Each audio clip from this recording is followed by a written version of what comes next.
जय हिंद दोस्तों, स्वागत है आप सभी का एक नई वीडियो में। जो सीरीज़ मैंने स्टार्ट किया था 100 क्वेश्चन वाला, उसी सीरीज़ को लेके बात करेंगे। वो सीरीज़ जो है उसका मैं वीडियो नहीं बना पा रहा हूँ, जिसकी वजह है थोड़ा सा टाइम की कमी, क्योंकि ड्यूटी जो है वो थोड़ा ज़्यादा हो जा रहा है, तो टाइम नहीं मिल पाता है कि हम वीडियो बना पाएँ। ठीक है, तो इसकी वजह से मैंने कुछ तरकीब निकाले हैं। वो तरकीब ज़्यादा दिन तक नहीं चलेगा, मैं पहले ही बता दे रहा हूँ, आप लोग संभल जाइए इस चीज़ को लेके। मैं वीडियो नहीं बना पा रहा हूँ, लेकिन एप्लीकेशन पे जो पढ़ाया जाता है, मतलब 100 क्वेश्चन का पहले पीडीएफ दे दिया जाता है एप्लीकेशन पे, और उसका जो है किसी अन्य व्यक्ति के द्वारा, सर नहीं बताते हैं, कोई और उन्हीं का स्टूडेंट होगा या कोई और टीचर होंगे जिनके थ्रू उसका आंसर टिक करवाया जाता है, और थोड़ा बहुत डिस्कशन उसमें रहता है। ठीक है, तो वो करवाया जाता है। तो वो वीडियो जो है मैं अवेलेबल करवाया हूँ अपने पास, मतलब अपने पास अवेलेबल करवाया हूँ, यानी किसी तरह ख़रीदा हूँ, बस ये जानिए कि मैं बाई किया हूँ। ठीक है, इतना समझ लीजिए। और मैं नहीं दे पा रहा हूँ वीडियो, जिसकी वजह से मैंने सोचा कि वही वीडियो जो है आप लोग को प्रोवाइड करवा दूँ। तो उसी वीडियो में जो सीरीज़ हम लोग 4 तक ख़त्म करवा दिए थे, उसके आगे हम लोग कवर करते हुए आगे बढ़ते जाएंगे, जैसे 5, 6, 7, 8 इसी प्रकार। लेकिन इसमें एक हिदायत ये है कि उस वीडियो पे मुझे कभी भी कॉपीराइट आ सकता है या किसी भी प्रकार का समस्या आ सकता है। तो ये होगा कि वीडियो जो है मैं अपलोड करूँगा, मैक्सिमम 1 से 2 दिन तक वीडियो रहेगी चैनल पे, उसके बाद मैं उसे डिलीट कर दूँगा।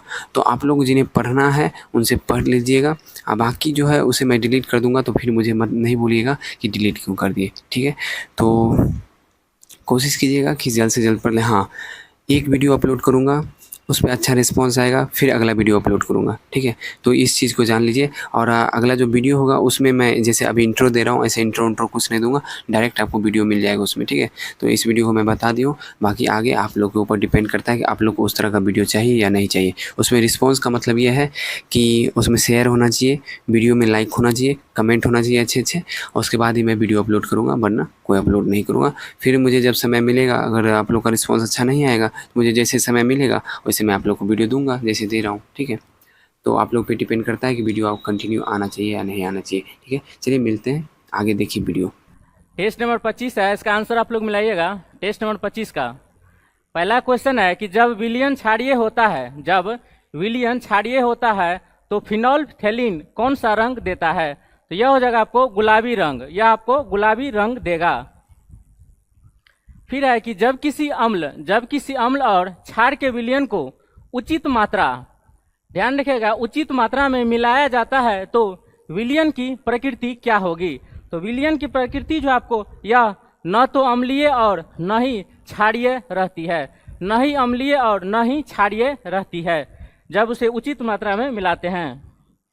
फिर आगे है कि यदि मृदा क्षारीय हो, यदि मृदा क्षारीय हो तो इसे दूर करने के लिए मृदा में क्या मिलाया जाता है? तो इसे मृदा में मिलाया जाता है जैव पदार्थ, जैव पदार्थ मिलाते हैं क्षारीय को दूर करने के लिए। फिर आगे है कि फ्लोरेसेंट ट्यूब और नियॉन बल्ब में क्या होता है? तो इस दोनों में जो आपको प्लाज्मा मिलेगा, प्लाज्मा इसमें मिलता है।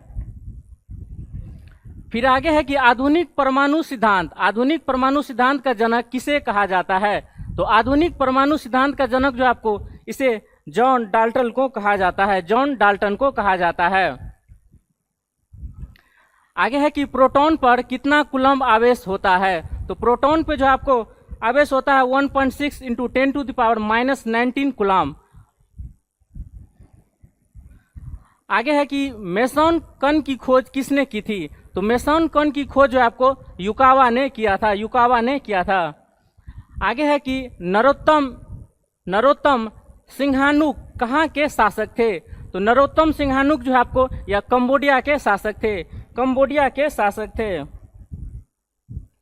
आगे है कि ब्रेस्ट लिटोवस्क की संधि किन देशों के बीच हुई थी? तो यह जो आपको रूस और जर्मनी के बीच हुआ था। आगे है कि स्टाम्प एक्ट किस वर्ष पारित हुआ था? तो स्टाम्प एक्ट जो आपको अमेरिका में 1765 में पारित हुआ था। फिर आगे है कि मानव शरीर में सबसे अधिक मात्रा में कौन सा तत्व पाया जाता है? तो मानव शरीर में सबसे अधिक जो आपको ऑक्सीजन पाया जाता है। फिर आगे है कि किस प्रकार के ऊतक शरीर के सुरक्षा कवच का कार्य करता है। तो शरीर के सुरक्षा कवच का कार्य जो आपको यह पेशी ऊतक एपिथेलियम ऊतक करता है, एपिथेलियम ऊतक करता है। फिर आगे है कि धूल प्रदूषण रोकने के लिए सबसे उपयुक्त वृक्ष कौन सा है। तो यह हो जाएगा आपको अशोक का वृक्ष सबसे उपयुक्त है, अशोक का वृक्ष। फिर आगे है कि मानव शरीर में एंट अमीबा हिस्टोलिका कहाँ पाया जाता है। तो ये एंट अमीबा हिस्टोलिका जो आपको यह आंत्र में पाया जाता है, ऑप्शन इसका सभी गलत है, इसका आंसर आप आंत्र मिला लीजिएगा। आगे है कि मानव शरीर की किस ग्रंथि को मास्टर ग्रंथि कहा जाता है। तो पीयूष ग्रंथि को जो है आपको मास्टर ग्रंथि कहा जाता है, पीयूष ग्रंथि को। फिर है कि प्रतिवर्ती क्रियाओं का नियंत्रण केंद्र कहाँ पाया जाता है। तो यह आपको होगा कशेरुकी रज्जु में। फिर है कि निम्नलिखित में से किस एक वाद में उच्चतम न्यायालय ने धारणा प्रस्तुत की कि उद्देशिका संविधान का भाग है। तो उद्देशिका संविधान का भाग है, यह आपको बॉम्बई बनाम यूनियन ऑफ इंडिया वाद में उच्चतम न्यायालय ने धारणा प्रस्तुत किया कि उद्देशिका संविधान का भाग है। कि भारत का संविधान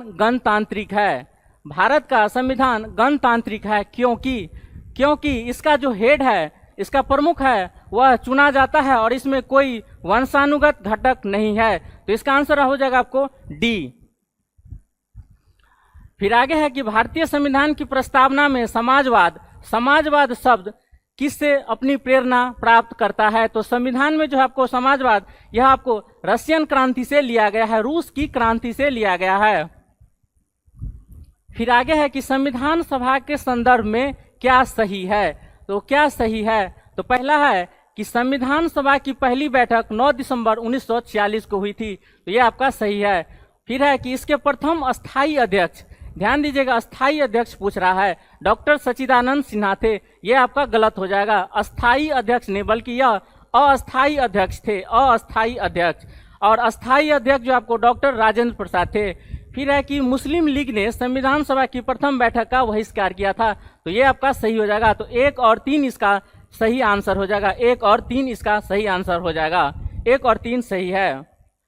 फिर आगे है कि निम्नलिखित में से किस अधिनियम द्वारा बंगाल के गवर्नर को बंगाल का गवर्नर जनरल कहा गया। तो यह हो जाएगा आपको रेगुलेटिंग एक्ट 1773 के अनुसार। फिर है कि भौतिकी में चतुर्थ आयाम, फोर्थ डायमेंशन का परिचय किसने दिया था। तो फोर्थ डायमेंशन का परिचय जो है आपको यह आइंस्टीन ने दिया था। आगे है कि विकिरण पायरोमीटर से कितना तापक्रम मापा जा सकता है। तो विकिरण पायरोमीटर से कितना तापमान मापा जा सकता है। तो यह जो आपको 3000 डिग्री सेंटीग्रेड तक माप सकते हैं। तो 800 सेंटीग्रेड से ऊपर यह जो है आप विकिरण पायरोमीटर का उपयोग करते हैं। फिर आगे है कि यदि दो पिंडों के मध्य दूरी को दोगुना बढ़ा दिया जाए तो उसके बीच गुरुत्वीय बल क्या हो जाएगा। तो यह जो आपको 4 गुना जो आपको घट जाएगा। इसका फॉर्मूला आपको होता है Gm1 M2 बाय R²। अगर इसको 2 गुना बढ़ाएंगे तो यह जो है आपको 4 गुना घट जाएगा। पराश्रव्य तरंगों को सबसे पहले किसने सीटी बजाकर उत्पन्न किया था। सीटी बजाकर सबसे पहले गाल्टन ने उत्पन्न किया था, सर्वप्रथम गाल्टन ने उत्पन्न किया था। आगे है कि प्रकाश तरंग किस प्रकार की तरंग है। तो प्रकाश जो आपको यह एक अनुप्रस्थ प्रकार की तरंग है। फिर है कि वस्तुओं का आवेशन किसके स्थानांतरण के फलस्वरूप होता है। तो यह हो जाएगा आपको इलेक्ट्रॉन के स्थानांतरण के फलस्वरूप। फिर है कि माइक्रोफोन का आविष्कारक किसे माना जाता है? तो माइक्रोफोन का आविष्कारक जो आपको यह ग्राहम बेल था, ग्राहम बेल। आगे है कि कौन सुमेलित गलत है, कौन गलत सुमेलित है, ये आपको पता करना है। तो 52वां संविधान संशोधन जो है आपको दल विधेयक से संबंधित था। फिर 48वां जो है आपको पंजाब आपात उपवन से, ये भी सही है। फिर है 56वां जो है आपको गोवा राज्य को दर्जा दिया गया था, ये भी सही है। जबकि 62वां संविधान संशोधन जो है आपको SC ST के आरक्षण पर था, पिछड़ी जाति से नहीं। तो इसका आंसर हो जाएगा आपको डी, ये गलत है। आगे है कि पिछड़ा वर्ग आयोग का गठन कौन करता है? तो यह हो जाएगा आपको राष्ट्रपति करता है। आगे है कि विश्व को दबाव समूह और हित समूह किस राष्ट्र की देन है? तो यह हो जाएगा आपको अमेरिका की देन है।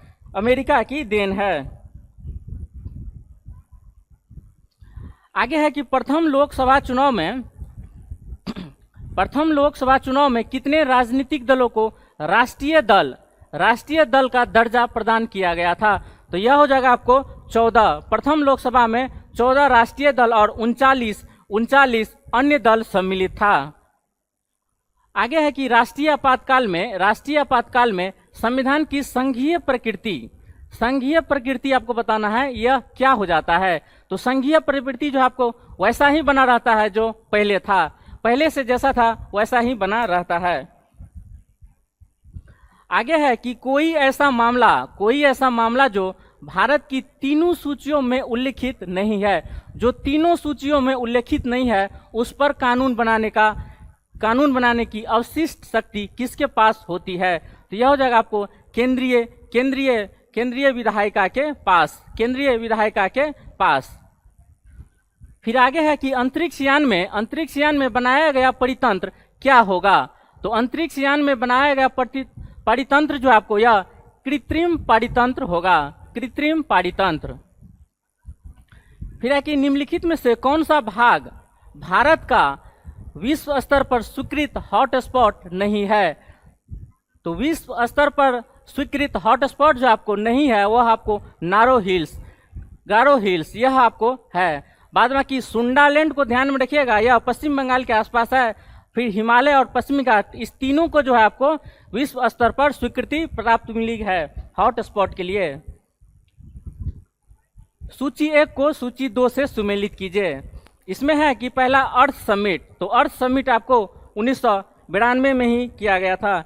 फिर है कि क्योटो प्रोटोकॉल, तो क्योटो प्रोटोकॉल जो आपको 1997 में हस्ताक्षर किया गया था। फिर है कानकून एग्रीमेंट, तो कानकून एग्रीमेंट जो आपको 2010 में किया गया था।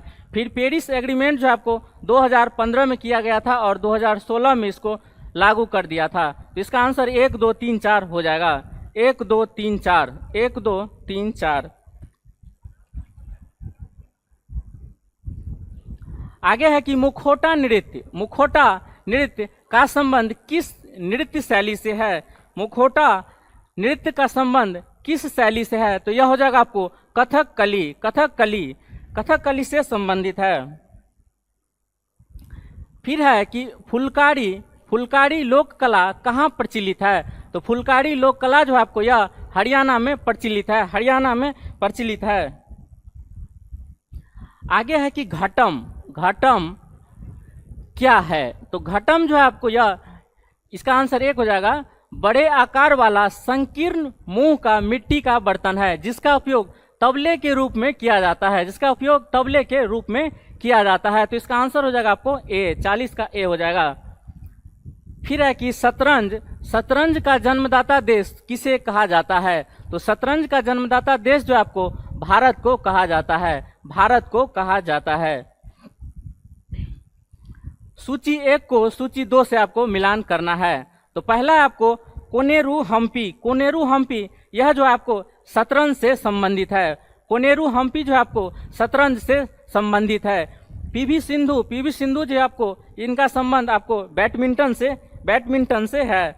अभिनव बिंद्रा का संबंध जो आपको यह निशानेबाजी से है। तो आपका हो जाएगा 2, 4, 1 और मैरी कॉम यह एक मुक्केबाज है। तो इसका आंसर हो जाएगा आपको 2, 4, 1, 3, 2, 4, 1, 3। सी आंसर इसका हो जाएगा। फिर है कि निम्नलिखित में से कौन सा स्थान लॉन्ग टेनिस से संबंधित नहीं है। तो लॉन्ग टेनिस से संबंधित आपको कौन नहीं है, तो यह हो जाएगा आपको केंटकी। केंटकी लॉन्ग टेनिस से संबंधित नहीं है। फिर आगे है कि playing to win, playing to win यह किसकी आत्मकथा है। तो प्लेइंग टू विन जो है आपको यह साइना नेहवाल की आत्मकथा है, साइना नेहवाल की आत्मकथा है। Playing to win Saina Nehwal की आत्मकथा है। आगे है कि कौन सा भारतीय लॉन टेनिस खिलाड़ी 1954 में विंबलडन में लड़कों का एकल खिताब, 1954 में विंबलडन में लड़कों का एकल खिताब जीतने वाला पहला एशियाई खिलाड़ी था। तो पहला एशियाई खिलाड़ी जो आपको कौन था, यह हो जाएगा आपको रामनाथन कृष्णन, रामनाथन कृष्णन, रामनाथन कृष्णन। आगे है कि इरडा IRDA का पूरा नाम क्या है, तो यह हो जाएगा आपको insurance regulatory and development authority of India, insurance regulatory and development authority of India. फिर आगे है कि कौन सही सुमेलित नहीं है, तो कौन आपको गलत है, गलत चूज करना है। तो अंतर्राष्ट्रीय महिला दिवस 8 मार्च, ये सही आपको। विश्व जल दिवस 22, विश्व जल दिवस यह आपको 22 मार्च होना चाहिए। फिर आपको विश्व कुष्ठ निवारण दिवस ये आपको 30 जून नहीं बल्कि 30 जनवरी, 30 जनवरी। फिर है आपको विश्व कैंसर दिवस 4 फरवरी। तो इसमें आप देख लीजिएगा इसका आंसर सी होगा और बी को चेक कर लीजिएगा। के बिरला फाउंडेशन, के बिरला फाउंडेशन द्वारा 1992 में साहित्य के क्षेत्र में उत्कृष्ट योगदान के लिए किस सम्मान की स्थापना की गई थी। तो यह हो जाएगा आपको सरस्वती सम्मान की स्थापना की गई थी, सरस्वती सम्मान की स्थापना की गई थी। फिर आगे है कि द्वारिकाधीश मंदिर कहाँ स्थित है। तो द्वारिकाधीश मंदिर जो आपको यह मथुरा में स्थित है, मथुरा में स्थित है। फिर आगे है कि प्रसिद्ध पिंजौर गार्डन कहाँ स्थित है। तो यह हो जाएगा आपको चंडीगढ़ और हरियाणा, चंडीगढ़ और हरियाणा में स्थित है, चंडीगढ़ और हरियाणा में स्थित है। फिर आगे है कि इंदिरा गांधी राष्ट्रीय मुक्त विश्वविद्यालय की स्थापना कब की गई थी। तो यह हो जाएगा आपको 1985 में, 1985 में। फिर है कि ऑस्ट्रिक भाषा समूह की भाषाओं को बोलने वालों को क्या कहा जाता है। तो यह हो जाएगा आपको निषाद, यह हो जाएगा आपको निषाद। आगे है कि निम्नलिखित में से कौन अनौपचारिक समूहों का एक पुंज है। तो यह हो जाएगा आपको क्लिक, फैशन और कॉकस, क्लिक, फैशन और कॉकस यह जो आपको अनौपचारिक समूह का एक पुंज है। आगे है कि निम्नलिखित संचार प्रौद्योगिकी पर विचार कीजिए, निम्नलिखित संचार प्रौद्योगिकी पर विचार कीजिए। तो यह पहला है निकट परिपथ टेलीविजन, यह निकट परिपथ टेलीविजन है, तो ये सही हो जाएगा। फिर है कि रेडियो आवृत्ति पर निर्धारण, यह भी आपका सही है। फिर है कि बेतार स्थानीय क्षेत्र नेटवर्क, तो यह इसका सभी सही हो जाएगा, 1, 2 और 3 इसका आंसर हो जाएगा। आगे है कि निम्नलिखित में से कौन सी आवृत्ति बैंड इनसेट या जीसैट उपग्रह हेतु प्रयोग में नहीं लिया जाता है। तो यह हो जाएगा आपको एमएफ बैंड का प्रयोग नहीं किया जाता है। आगे है कि निम्नलिखित में से कौन सा पर्सनल कंप्यूटर का भाग नहीं है। तो पर्सनल कंप्यूटर का भाग इसमें कौन नहीं है, तो हो जाएगा आपको यूएसबी। फिर है कि डैश एक्टिव मेमोरी का एड्रेस रखता है। तो कौन रखता है एक्टिव मेमोरी का एड्रेस, तो यह हो जाएगा आपको मेमोरी एड्रेस रजिस्टर। फिर है कि समताप मंडल की औसत ऊंचाई धरातल से कितने किलोमीटर तक पाई जाती है। तो धरातल से पूछ रहा है, तो सबसे पहले आपका क्षोभ मंडल का 8 से 10 किलोमीटर तक, और फिर उसके ऊपर लगभग 50 किलोमीटर, तो 50 और प्लस 10 60 किलोमीटर तक समताप मंडल की धरातल से ऊंचाई पाई जाती है। फिर है कि आर्द्रता का मापन सामान्यतः डैश से किया जाता है। तो यह हो जाएगा आपको शुष्क तथा आर्द्र बल तापमान मापी द्वारा। इसका आंसर हो जाएगा आपको बी। आगे है कि किस देश के द्वारा चक्रवात ताउते का नामकरण किया गया था। तो चक्रवात ताउते का नामकरण जो आपको म्यांमार ने किया था। आगे है कि निम्नलिखित में से किस क्षेत्र में भूमध्य सागरीय जलवायु प्रचलित नहीं है। तो भूमध्य सागरीय जलवायु जो आपको यह पंपास क्षेत्र में प्रचलित नहीं है। निम्नलिखित में से कौन सी उत्तरी अमेरिका की द ग्रेट लेक्स में शामिल नहीं है। इसमें 5 झील शामिल है और इसमें बताना है आपको इसमें से कौन सही नहीं है। तो विक्टोरिया इसमें शामिल नहीं है। विक्टोरिया यह आपको अफ्रीका में स्थित है, युगांडा, केन्या और तंजानिया के बॉर्डर पे। आगे है कि निम्नलिखित में से कौन सी जलधारा उत्तरी अटलांटिक महासागर में प्रवाहित नहीं होती है। तो उत्तरी अटलांटिक में कौन प्रवाहित नहीं होती है। तो यह हो जाएगा आपको बेंगुला जलधारा। यह आपको दक्षिणी अटलांटिक में प्रवाहित होता है। आगे है कि मृदा अभिलक्षण निम्नलिखित में से कौन सा युग्म सही है। आपको यह बताना है कौन सही है। पहला है कि बलुई सूक्ष्म कणों का अनुपात अपेक्षाकृत अधिक होता है। तो यह मृदा अभिलक्षण में अधिक नहीं बल्कि कम होना चाहिए। तो यह आपका गलत हो जाएगा। फिर है कि मृण्मय स्थल कणों का अनुपात अधिक होता है। तो मृण्मय स्थल जो है होता है जहाँ की मिट्टी उर्वरक नहीं है, तो इसका अनुपात अधिक नहीं बल्कि निम्न होना चाहिए। तो दोनों इसका गलत हो जाएगा। तो इसका आंसर हो जाएगा आपको बी। न तो 1 और न ही 2, कोई भी सही नहीं है। आगे है कि केरल से गुजरने वाली अक्षांश डैश से भी गुजरती है। तो यह हो जाएगा आपको तमिलनाडु इसका आंसर हो जाएगा। आगे है कि निम्नलिखित में से कौन सी हिमालय की दूसरी सबसे ऊंची चोटी है। तो दूसरी जो है आपको यह K2 है और पहला एवरेस्ट है। इसका आंसर हो जाएगा आपको K2।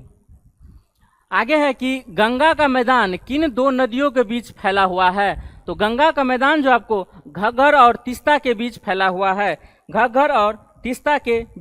हुआ है। आगे है कि निम्नलिखित युग्मों में से कौन युग्म सुमेलित नहीं है। तो आप कौन युग्म सुमेलित नहीं है ये पता करना है। तो पोंडू जो है पोंडू कहा जाता है उड़ीसा में, ये आपका सही है। मासा जो आपको हिमाचल प्रदेश में नहीं बल्कि यह मध्य प्रदेश में कहा जाता है स्थानांतरित कृषि को। तो यह आपको गलत ये हो जाएगा। फिर पूनम केरल में कहा जाता है और झूम असम में कहा जाता है। तो इसका आंसर आपको हो जाएगा बी। आंसर बी हो जाएगा। फिर आगे है कि निम्नलिखित में से कौन सा कथन सही है। आपको ये पता करना है। तो पहला है कि भारत में ओडिशा राज्य क्रोमाइट का सबसे बड़ा उत्पादक है। तो यह आपका सही आंसर हो जाएगा। क्रोमाइट जो आपको सबसे ज्यादा उत्पादन उड़ीसा में होता है। फिर आगे है कि भारत के किस राज्य में सबसे अधिक सूती वस्त्र मिल है। तो सबसे ज्यादा सूती वस्त्र मिल जो आपको महाराष्ट्र में है 181 और उसके बाद जो आपको गुजरात में है 118। आगे है कि भारत में कितने वर्षों के अंतराल के पश्चात जनगणना की जाती है। तो 10 वर्ष। फिर है कि निम्नलिखित में से किस स्थान पर मध्य पाषाण काल में पशुपालन के प्रमाण मिले हैं। पशुपालन के प्रमाण और मध्य पाषाण काल में कहाँ मिला है। तो यह हो जाएगा आपको राजस्थान के बागौर और मध्य प्रदेश के आदमगढ़। मध्य प्रदेश के आदमगढ़ में जो आपको मध्य पाषाण काल के पशुपालन के प्रमाण मिलते हैं। फिर आगे है कि निम्नलिखित में से किस वेद को कर्मकांड ग्रंथ कहा जाता है। तो कर्मकांड का ग्रंथ जो आपको यजुर्वेद को कहा जाता है। आगे है कि महान विद्वान अश्वघोष किस शासक के समकालीन थे। तो अश्वघोष जो आपको कनिष्क के राज के गुरु थे और इन्हीं के समकालीन भी थे। आगे है कि विंध्य शक्ति डैश वंश के संस्थापक थे। तो विंध्य शक्ति जो आपको वाकाटक वंश के संस्थापक थे। विंध्य शक्ति जो आपको वाकाटक वंश के संस्थापक थे। आगे है कि डैश ने किसने नौरोज नामक प्रसिद्ध फारसी त्योहार की शुरुआत की थी। तो यह जगह आपको बलबन ने किया था। बलबन इसका आंसर हो जाएगा। बलबन इसका आंसर हो जाएगा। आगे कि हौज ए सुल्तानी का निर्माण किसने करवाया था। तो हौज ए सुल्तानी का निर्माण जो आपको यह इल्तुतमिश ने करवाया था। इल्तुतमिश ने करवाया था। इल्तुतमिश ने करवाया था। आगे है कि निम्नलिखित में से कौन सा युग्म सही सुमेलित नहीं है। तो कौन सा आपको गलत सुमेलित है ये आपको पता करना है। तो राणा हमीर का संबंध जो है मेवाड़ से था, ये सही है। फिर राणा चुंडा का संबंध मारवाड़ से था, ये भी सही है। और मलिक राजा फारूकी का संबंध खानदेश से था, ये भी सही है। तो इसका आंसर डी हो जाएगा, जो मलिक सरवर ख्वाजा जहां जो आपको मालवा से संबंधित नहीं था। फिर आगे है कि पतनुलकर गुजरात क्षेत्र से विजयनगर राज्य में चला गया था। तो वह कौन था। तो पतनुलकर जो आपको गुजरात क्षेत्र चला गया था विजयनगर से, तो यह एक रेशम बुनकर था। यह एक रेशम बुनकर था। आगे है कि संगीत की टप्पा शैली किस मुगल सम्राट के दरबार में परिष्कृत भी हुआ और विकसित भी हुआ। तो परिष्कृत भी हुआ और विकसित भी हुआ, यह आपको मोहम्मद शाह के काल में। फिर आगे है कि किस सिख गुरु ने खालसा पंथ की स्थापना की थी। यह हो जाएगा आपको गुरु गोविंद सिंह ने खालसा पंथ की स्थापना की। अब आगे है कि सूची 1 को 2 से मिलान करना है। सूची 1 को सूची 2 से मिलान करना है। तो पहला है कि भारत शस्त्र अधिनियम, तो यह हो जाएगा आपको 1878। फिर है कि शाही पद अधिनियम, तो शाही पद अधिनियम जो आपको 1876 में हो जाएगा। शाही पद अधिनियम जो आपको 1876 में हो जाएगा। फिर है कि भारतीय उच्च न्यायालय अधिनियम, तो भारतीय उच्च न्यायालय अधिनियम जो है आपको यह इसका संबंध 1861 से है। भारतीय उच्च न्यायालय अधिनियम यह 1861 में लाया गया था। और फिर भारतीय विवाह विच्छेद अधिनियम यह जो आपको 1869 में लाया गया था। तो इसका आंसर हो जाएगा आपको 2143 डी इसका आंसर हो जाएगा। फिर आगे है कि एनी बेसेंट निम्नलिखित में से किस सामाजिक धार्मिक आंदोलन से जुड़ी थी। तो एनी बेसेंट जो आपको किस सामाजिक धार्मिक आंदोलन से जुड़ी थी, आपको ऑप्शन में से जो है दिया गया उसमें बताना है। तो यह जो हो जाएगा आपको थियोसॉफिकल सोसाइटी से जुड़ी हुई थी एनी बेसेंट। आगे है कि निम्नलिखित में से किसने संथाल विद्रोह और 1857 के विद्रोह के दौरान अंग्रेजों की सहायता की थी। अंग्रेजों की सहायता किसने की थी। तो यह हो जाएगा आपको महाराज मेहताब चंद्र। फिर आगे है कि बदरुद्दीन तैयब जी डैश में अध्यक्ष के रूप में कांग्रेस को संबोधित किया था। तो बदरुद्दीन तैयब जी जो है आपको 1887 में कांग्रेस के तीसरे अधिवेशन की अध्यक्षता किए थे। आगे है कि अखिल भारतीय मुस्लिम लीग के संबंध में गलत कथन का आपको चयन करना है। इसमें से बताना है आपको कौन गलत है। पहला है कि मुस्लिम जमींदारों और नवाबों के एक समूह ने अखिल भारतीय मुस्लिम लीग का गठन किया था। तो यह आपका सही है। फिर आगे है कि अखिल भारतीय मुस्लिम लीग की स्थापना वर्ष 1906 में किया गया था। वर्ष 1906 में ढाका में हुआ था। तो यह भी आपका सही है। फिर है कि लीग ने बंगाल के विभाजन का विरोध किया था। तो विरोध जो है आपको नहीं किया था, ये लोग विरोध नहीं किया था। इसमें आपका गलत ये हो जाएगा, सी हो जाएगा। फिर आगे है कि इसने मुसलमानों के लिए पृथक निर्वाचक मंडल की मांग की। तो यह भी आपका सही था। इसका आंसर हो जाएगा आपको 86 का सी आंसर हो जाएगा, जो गलत है। फिर आगे है कि असहयोग आंदोलन के बाद महात्मा गांधी के मुकदमे की सुनवाई करने वाले न्यायाधीश का नाम क्या था। तो उस न्यायाधीश का नाम था आपको न्यायमूर्ति C.N. ब्रूमफील्ड। CN Broomfield. आगे है कि निम्नलिखित में से कौन भारत में अंतिम वायसराय था? तो अंतिम वायसराय जो आपको हो जाएगा लॉर्ड माउंटबेटन। लॉर्ड माउंटबेटन अंतिम वायसराय था।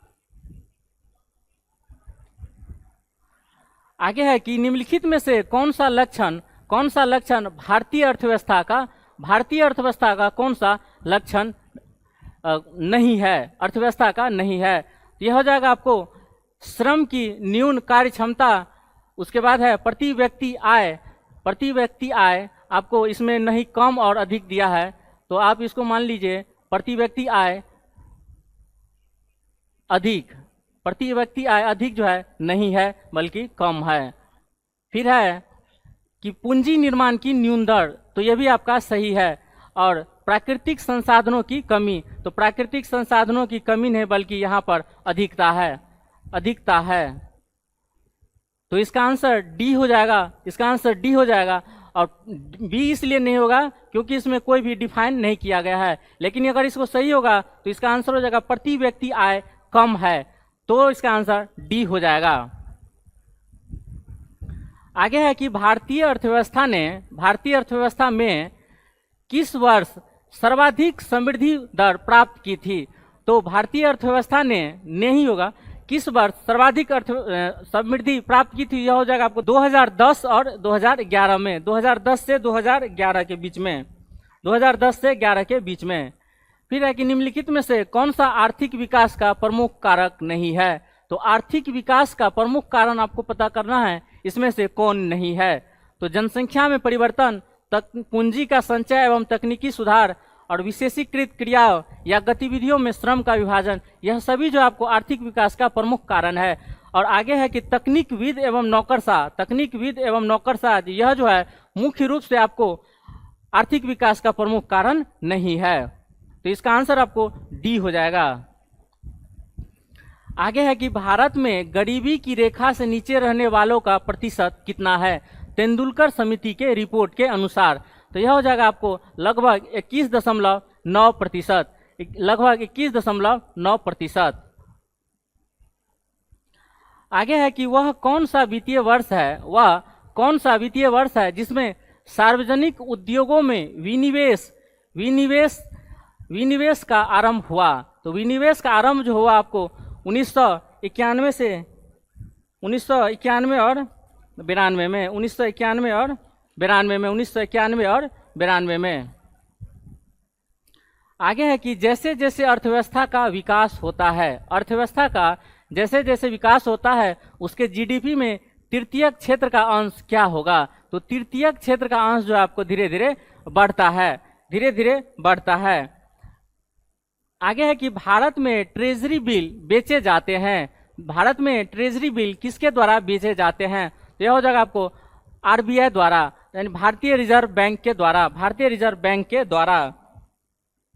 निम्नलिखित प्रस्तावों में से किसका संदर्भ संघीय बजट से है? तो संघीय बजट से किसका संबंध है? तो यह हो जाएगा आपको कटौती प्रस्ताव से। आगे है कि भुगतान संतुलन में सन्निहित होता है। तो भुगतान संतुलन में कौन कौन सम्मिलित होता है? तो ये आपको दृश्य व्यापार, ऋण और अदृश्य व्यापार, या अर्थात उपरोक्त सभी शामिल होता है। आगे है कि 7 दिसंबर 1942 को श्री योगेंद्र शुक्ल कहाँ लाए गए थे? तो श्री योगेंद्र शुक्ल को जो है आपको बक्सर के जेल में लाया गया था 7 दिसंबर 1942 को। फिर आगे है कि भारत छोड़ो आंदोलन के दौरान खुफिया रेडियो किसने प्रारंभ किया था? तो भारत छोड़ो आंदोलन के दौरान जो आपको उषा मेहता ने खुफिया रेडियो का प्रारंभ किया था। फिर आगे है कि जयप्रकाश नारायण को राष्ट्रीय स्तर के नेता की पहचान किस संदर्भ में पहली बार मिली थी? किस संदर्भ में मिली? तो पहली लिखा रहे या नहीं लिखा रहे, फिर भी आप मान लीजिए कि भारत छोड़ो आंदोलन के दौरान सबसे पहले आपको जयप्रकाश नारायण को राष्ट्रीय स्तर के नेता के रूप में पहचान मिली।